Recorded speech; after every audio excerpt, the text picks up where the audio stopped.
ఈ ఎగ్ సేమియా ఏ విధంగా ప్రిపేర్ చేసుకోవాలో వీడియోలోకి వెళ్ళి చూసేద్దాం. స్టవ్ మీద ఒక ప్యాన్ పెట్టుకొని ఆయిల్ వేసుకొని ఆయిల్ హీట్ అయిన తర్వాత 2 గుడ్లు కొట్టుకోవాలి.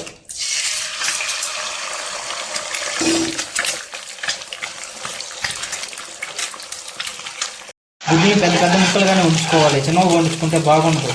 ముందుగా మనం తిరిగి పెట్టుకున్న పచ్చిమిరపకాయలు వేసుకొని ఆనియన్స్ వేసుకున్నాం. ఆనియన్స్ పచ్చిమిరపకాయ లైట్గా వేగిన తర్వాత బీనీస్ క్యారెట్ వేసుకున్నాం. ఇవన్నీ వేగిపోయిన తర్వాత ముందుగా మనం పక్కన పెట్టుకున్న సేమియా తీసి వేసుకున్నాం. సేమియా వెజిటబుల్స్ ఎగ్ బాగా కలిసేటట్టు ఈ విధంగా కలుపుకుందాం. ఇప్పుడు రుచికి సరిపడా సాల్ట్ వేసుకుందాం. కారం, మిరియాల పొడి, ధనియాల పొడి, కొద్దిగా చికెన్ మసాలా వేసుకొని కలిపేసుకుందాం. లాస్ట్లో ఫైనల్ టచ్గా ముందుగా తరిగి పెట్టుకున్న కొత్తిమీర వేసుకుందాం. అంతే ఫ్రెండ్స్, సేమియా ఎగ్ ఫ్రైడ్ రైస్ చేసుకునే విధానము.